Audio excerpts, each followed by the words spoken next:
کہ اپنے بچوں کے لیے سیونگ کرنا کیسا ہے۔ دیکھیں بہت اچھا ہے اور موجودہ دور کے تقاضے کے خاص طور پر اعتبار سے ہے، شریعت کی اجازت سے ہے،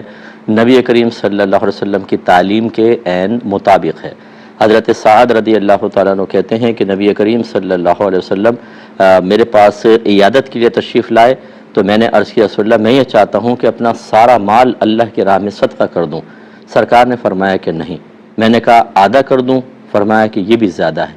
میں نے کہا یا رسول اللہ 1/3 کر دوں؟ فرمایا ہاں 1/3 یہ کافی ہے۔ پھر فرمایا کہ کوئی باپ اپنی اولاد کے لیے کچھ چھوڑ کر جائے، یہ اس سے کہیں زیادہ بہتر ہے کہ انہیں اس حال میں چھوڑے کہ وہ اپنی ضرورتوں کے لیے لوگوں کے سامنے ہاتھ پھیلا رہے ہوں، دست سوال دراز کر رہے ہوں۔ اس کا مطلب یہ ہے کہ ہمارا مذہب اسلام ایک تو کمانے سے منع نہیں کرتا، کیونکہ جمع تبھی ہوگا جب آپ کمائیں گے، لیکن حکم دیتا ہے کہ حلال ذریعہ اختیار کریں۔ پھر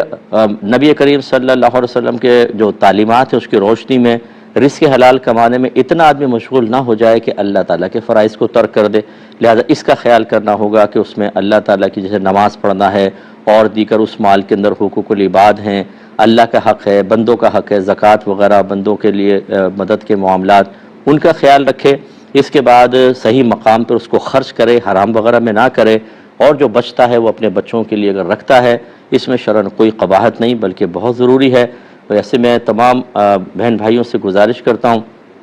ہو سکتا ہے بعض اس سے برا بھی مان جائیں، کیونکہ بعض جب بھی کوئی شرع حکم بیان ہوتا ہے تو بعض کے ذاتی مفادات پر انہیں ضرب لگتی محسوس ہوتی ہے تو وہ ناگوار محسوس کرتے ہیں، جبکہ میرا مشورہ تو شریعت کے مطابق ہوتا ہے۔ بعض بچے پیسہ کماتے ہیں، سارا کا سارا پیسہ والدین کے ہاتھ میں دے دیتے ہیں، بیوی بچوں کو کچھ نہیں دیتے، جیسے باہر کما رہے ہیں۔ اچھی بات ہے، سعادت کی بات ہے، ماں باپ کو اہمیت دیں، لیکن ہوتا یہ ہے کہ ماں باپ یہ بیلنس آؤٹ کر لیتے ہیں کہ وہی پیسہ اس کے بیوی بچوں پہ خرچ کرنے کے بجائے تمام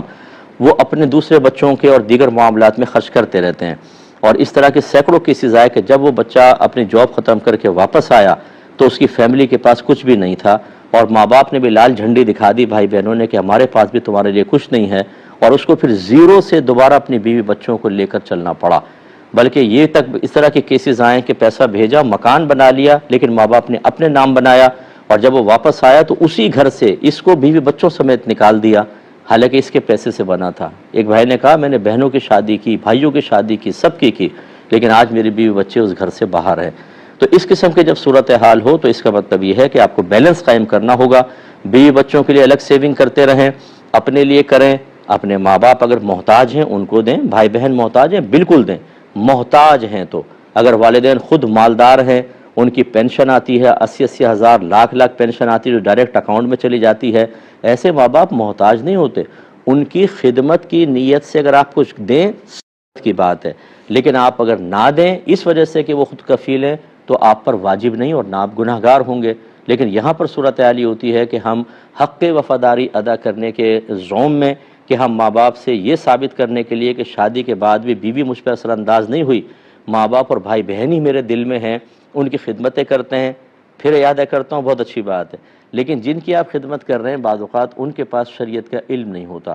وہ تمام معاملات کو خاندانی رسم و رواج، اپنی سوچ اور فکر اور دنیا کے ذہین لوگوں کے اقوال سے وہ تمام اپنے جو معاملات ہیں ان کو مزین کرتے ہیں، ان کی روشنی میں چل رہے ہوتے ہیں۔ جب شریعت پہ نہیں چلتے تو بعض اوقات پھر یہ آخر میں معاملات ہوتے ہیں کہ کلیشز پیدا ہوتے ہیں اور وہ خلاف شرع عمل کرتے ہوئے ایک بچے کو محروم کر دیتے ہیں۔ اس پر توجہ رکھیں، بیلنس قائم کریں، یہ آپ کے حق میں بہتر ہے، نہ کریں تو ہمیں تو کوئی مسئلہ نہیں ہے، سمجھانا ہمارا کام تھا۔